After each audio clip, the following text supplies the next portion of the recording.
Hey, this is Michael Lindsay from Vital MX. I'm here with Sean Klinger, and we're doing a preview for the 2022 250 Shootout. We're getting ready to get it kicked off this week, and we figured we'd go through and give everybody a little bit of a reminder of what's new with the bikes, what's been going on the last couple of years. So, of course, sitting in front of us is what would probably be widely considered the favorite. Yep. Is dominated Shootouts for years now. What's actually changed lately, Sean? Basically, for 2022, the only thing that really changed for this bike was the rear end. So the rear wheel, the hub, is a little bit lighter. The spoke pattern went from a 2-cross to 3-cross. It has a 2.15-inch rear rim, and then also the sprocket and the drive chain is lighter. So they just wanted to have like less moving mass. But as far as like the rest of the bike, it's exactly the same. And for years, this thing's been popular for basically being all around pretty much easy to ride as a 250F. They did change the power plant 2 years ago quite a bit, moved it a lot more upstream, mid-top power than they've had in the past. But I still think most guys widely think it probably has still about some of the best bottom-end character in the class. It is a little bit more of a wider range engine than it used to be. A couple years ago in Shootout, we actually did a lot of lap time data, and it was interesting is nobody was necessarily the fastest on the Yamaha, but they were the most consistent. By far, their average laps, it just showed like if you made mistakes, it was easier to recover on this machine. Yeah, I would say that that's pretty much like the way that this bike makes power. The only complaint that some people would say is that like it revs too quickly, but it's kind of like with the Power app, how easy that is to change. It's not a complaint. I mean, it's like you can slow it down if you want, but like you said, that recovery is that, you do anything wrong and the instant power right away. It's like a mini 450.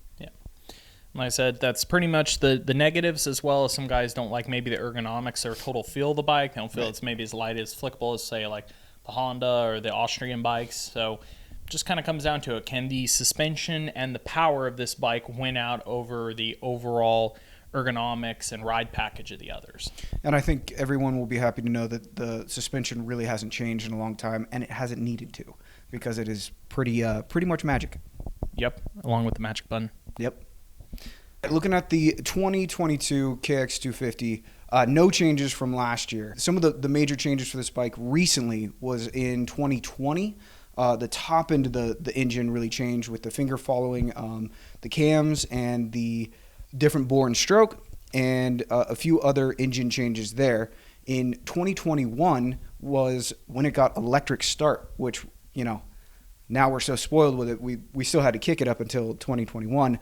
But it also got the 450 frame, the new bodywork, and lots of other changes to the bottom end of the engine. So what did you think of that model? I actually didn't ride last year's bike, so for the first time ever, I missed a generational change on a bike. But it was pretty interesting before that. The Cowies had a lot of unique features over the year, being the first bike to go to dual injection. Like I said, it had a separate function spring fork by Showa for a long time. Now it's on KYB AOS on each side. 2 years ago, the engine changed kind of as they went that generational. They changed the bore and stroke, which was interesting because this bike, the Suzuki and the Yamaha, had always held the same bore and stroke since 250Fs, since they released them. Mm-hmm. They had really good low to mid character. They kind of chased where everybody is right now, trying to chase the KTM, is they went up a millimeter on their bore and a little bit shorter stroke, basically copying the same measurements that's in the KTM. Go to the finger followers, try to get more control at high RPMs, and they've pushed this engine more mid to top. Definitely where everybody's kind of leaning with 250Fs, trying to make them more aggressive. You scream them more. It definitely lost a little bit of bottom end that year, and they've been slowly cleaning up with these last batch of engine updates. Definitely helped. Even though it was mostly cases to bring into the new chassis, they still did a lot of updates to that top end in 21 and tried to round out the power a little bit more. Cowie's always been really thin, really flickable, really fun, exciting bike, really crisp and responsive off the bottom, even if there's a little bit less of that overall character on this bike. I don't know. It'll be interesting. Like I said, this is one of the few bikes in the Shootout. Even though it didn't change this year, it had some of the most changes last year. Yeah. And I'm just kind of interested where I actually didn't get to ride it. Yeah, we'll see. Now on to the Honda CRF 250R. This is the only full redesigned bike this year, and like I always say, Honda, when they do a new generation bike, they don't go mellow. 18 was a huge one for them on the last generation because it was the first time we had to dual overhead cam by them. It was the first time they had changed their bore and stroke ever on their 250. They had gone from having the longest stroke, smallest bore, to now the largest bore, shortest stroke in the 250 class. They had turned that motor into a straight screamer, all mid to top, and then they spent the next couple years trying to get more bottom end. Bring it back, bring it back, bring it back. Yeah, and they made changes. What was funny looking at all the different changes going from 2018, 19, 20, and 20, 18, 19, and 20 both had, all three had engine changes that were still trying to add more bottom end and kind of shift that power without losing the top, but trying to get, a full power. So on this one, center port exhaust pretty much we had to get some of that, reduce some of that flow rate out of the head actually a little bit, try to get this thing between cam change, rocker arm ratio change. Big thing is actually just everything pretty much do with the operating of the valves, timing, all that is completely different. Try to bring that power back down, low to mid. They've definitely accomplished that from our initial testing. I mean, they took it from here way back the other way. It has way better recovery character. There's a lot of positives there. It has lost a lot of that top end character though. The bike is a lot lighter. I think we're 6 pounds down. It has now went from being the heaviest 250 in the test. Now it's the lightest. The lightest, yeah. Yep. That's really impressive. Really impressive. So Hondas are known to be flickable, fun, exciting. We've got more general usable power out of it, but we're missing some of that aggressive character the other 250s have moved towards. So ultimately we'll see if everything they've done adds into a good package together. There's a lot of positives here, but the big question will be in the shootout is, does it all make sense together? Right, and I think what I'm looking forward to is riding it same day, same track with the Austrian brands, just because those are kind of more the screamers and already very light bikes, and it's kind of like on paper starting to look pretty similar. So it'll be interesting to see how they feel, when we ride them back to back. Yep. All right, now looking at the 2022 KTM 250 SXF. The last major change was in 2019, and that was like a whole redo for this generation of bike. And so the frame got 2% longitudinally stiffer and then 10% torsionally stiffer. So that was something that we everyone kind of noticed when they changed that. There was also a 40 millimeter longer subframe, longer by 5 millimeters rear axle slot. There's new ergos, new seat, new airbox for more flow, new tank. The top triple clamp is a little bit different. New exhaust cam, new clutch, 44 millimeter throttle body. So lots of changes for the 2019 bike. And then throughout the years, just small kind of incremental suspension clicker setting changes. But really, this is roughly the same model that we've seen for since 2019. Yeah, other than biggest thing when I think of this KTM, this generation bike, has been maybe a little less changes than they've done before. I feel like the biggest thing they've focused on is with the air forked, or I think we're calling it the exact these days, AER, is they've just been slowly chasing, making it a little bit more comfortable, trying to get a little more initial feel out of it, both 450, 250, 350, their whole range. Because for me, the new chassis has always been a little bit of a negative. I enjoyed more the comfort out of the last one. I've always felt like I'm missing a little bit of front end feel out of this one. So I appreciate those changes they've been making every year, trying to get it better and better. Because for me, that's been my biggest negative with this motorcycle. But the positive, of course, is it's very light, and the motor it's very broad but super linear. It doesn't have a lot of hit character off the bottom, but man, it just pulls and pulls and pulls. Yeah, it's one of those bikes for me that I found that riding it by itself, I can get really used to it very often, very quickly. But then riding it back to back with, say, the Yamaha, sometimes that's when I'm like, oh, that snap, that recovery is what this bike is missing. Yeah, I still feel like the grunts there, maybe compared to like when we talked about the old, like the Honda engine before this, where that was dead. This thing has some grunt when you bury it, but it's still, like I said, nothing holds a candle to how quickly the Yamaha comes back to life. This will pull through it decent. It doesn't leave you completely hanging, but you are still at times like, okay, where's the clutch? Time to start feathering it. I need to get some RPM back. No, but overall, the Austrians have always been really strong in the 250 class, like I said, especially for your younger, lighter, more aggressive rider. They tend to lean towards a lot of the characteristics of this bike, and that's, hats off to KTM. That's, 250s are interesting. You got vet guys to buy them, and you got the young racer kids, and they definitely lean towards one side of that equation a little bit more. For sure. All right, now looking at the 2022 Husqvarna Fc 250, no changes for this bike this year. And looking at the last major change, it was the same as the KTM got in 2019, which was pretty much the new generation of frame and engine and all these different changes. What's different from the Husky and the KTM is that in 2021, they lowered the suspension by 10 millimeters, and that was to, for better turning, better center of gravity. But that's the major difference between the Husky and the KTM now.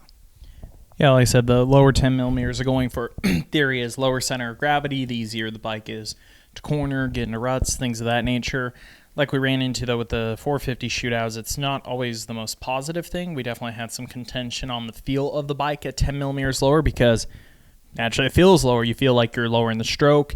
It's a little bit of a softer setting they've done with it. It's kind of targeted more towards the casual rider in a way. Mm-hmm. So it does, yes, the lower character makes it feel somewhat a little more planted, a little better middle corner, but for more the aggressive rider, it just makes the bike literally feel lower. It settles down more into the stroke. Right. It feels a little bit harsher. It's funny to say, if you're cruising, there's more comfort in this bike probably than its orange brethren, but when you're pushing it, there's less comfort. Right. So it's a weird combination. And also with the motor, a lot of times people on paper are going to say, oh, it's the same, same engine in both bikes.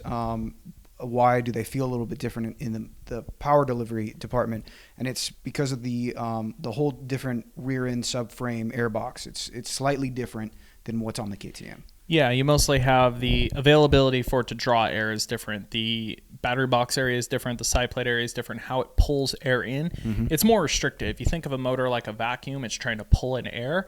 The more air it can pull in, the faster it'll start to rev up. This one has a harder time pulling that draw. So especially loaded mid-character, you just feel that it takes longer to get going. And the mapping's been adjusted for that. It helps it run cleaner, but it just has this really smooth character. We say the KTM feels linear.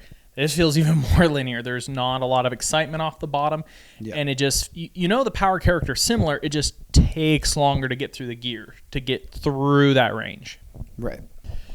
Here we are, Suzuki Arm Z250. Yes, this bike has not changed since it was updated in 2019. That year was pretty much an overhaul for them. Before that, everybody talks about the Suzukis being the same for so long. Honestly, the 250 before that had little incremental changes every couple of years, down until about 2 years before that 19. It went static. Then they came in with this. The engine architecture is still really similar to their original engine. A lot of updates. All new chassis, all new bodywork in 19, new suspension. KYBs went away from, I think they were on SFF springs still at that time, show stuff. Big overhaul. It was about time. Of course, still kickstart, but it was an interesting one because you think of all the other bikes. There's been a certain generational change, I feel like, with every bike that's been big, that's like modernized and made it feel like that. Yeah. This was an interesting one because when it happened, it was better in certain aspects, but it still feels like a generation behind in a way. It just doesn't feel as modern. Yeah, and I would say, for the amount of things that they did change, if you could physically ride blindfolded, there wasn't, it wouldn't have been that easy to tell that it was the new bike. It was better, but the way it made power was almost identical. Yeah. It was better, but it was Yamaha that year specifically got so much better with how responsive and quick revving, and it was that whole mini 450 feeling. And we thought with all the changes that they made that hopefully the Suzuki was going to move in that direction. Yeah. And it didn't. Yeah, and I don't know, at the end of the day, what's weird, it's like we just dynoed them, and this thing is literally almost 5 horsepower off the peak bike in the class. Everything else is in a really competitive state now. Yeah. Where they're all within a horsey chart, and this one is just such a far starting back point. And I hate to sit here and be negative Nancy. The bike still has great qualities, as everybody talks about. Yes, the Suzuki turns great, has great front end planted feel. It's just hard when the 250 class is so horsepower happy that you jump on this, and the fact they haven't changed 19. Me personally, I rode this bike even just with lighter, if you're kind of in that target 250 range, like 160 to 140, let's argue even 170. Dropping the spring rates front and rear is something I really wish they would have done after the first year, because I rode that bike and I've literally been a second and a half a lap faster on it. There's just little oversights with it. It's yes, it is an older feeling platform, but just a couple little things they could throw at this would really waken it up and at least make it feel like they're gaining ground on the competition. Yeah, for me, I honestly, I don't mind the motor. Like, I like the way it makes power.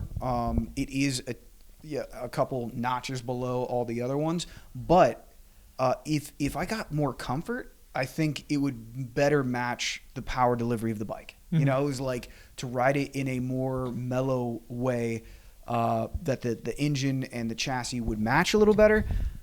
It would be a fun bike.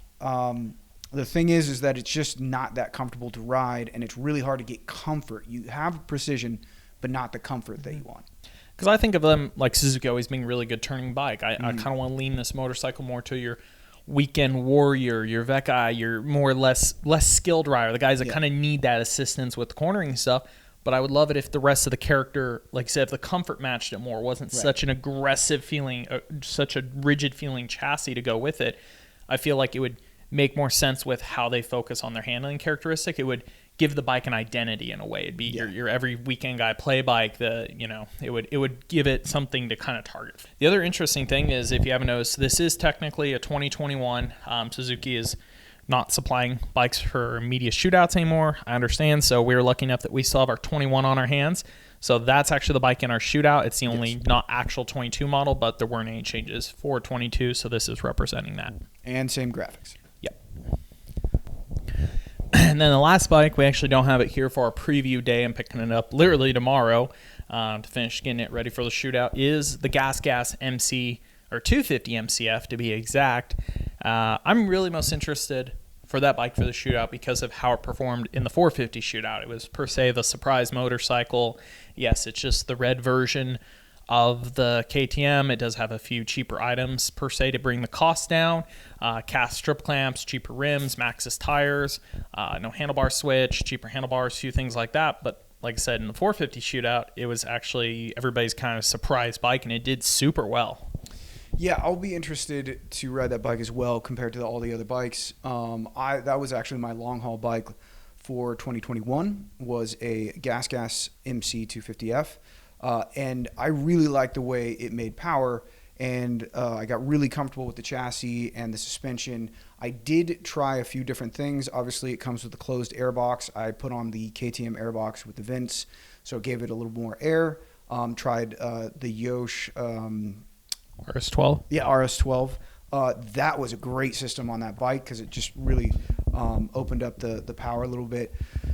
But it was like I rode that bike by itself quite often, and so I'm very curious in stock form how it feels against the other bikes. Well, especially because of the timing, like you said, you had the 21 for a long haul, but nobody really had them in shootouts because they came out so late. It really didn't come out till literally the year of 21, which is pretty odd. So this is the first time we've had one early enough to actually put it in shootout. So yes, the bike is on second model year, but this is the first time we're getting to put it head to head with everything. Yeah. Like I said, this is just kind of our quick preview to run you guys through what's going on for this year's shootout. We're going to do the same thing we usually do. We're going to have a big overall article, all the dyno, weight specs, all the riders' individual notes, a lot of those items, short and sweet video. We'll also have an in-depth roundtable on each bike. All that's going to come out in the next about a couple days to a week or so once we get done testing after our 2 or 3 days on the bikes. If you have any thoughts, questions, suggestions, throw them in the comments section below. We'd love to answer them and find out what we can do to basically make shootouts better, get you guys the information you're looking for. Thanks for watching.